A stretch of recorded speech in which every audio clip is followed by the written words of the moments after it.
Rumeksa ingsun lakune stangaya wara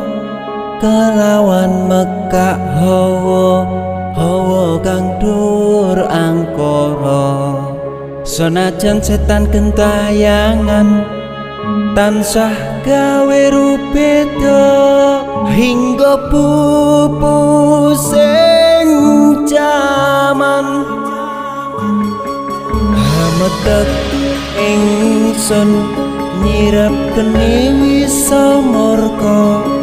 maperhardaning panca saben ula sing netra linambaran sih kawelasan ingkang paring kamulyan Sang Hyang Jati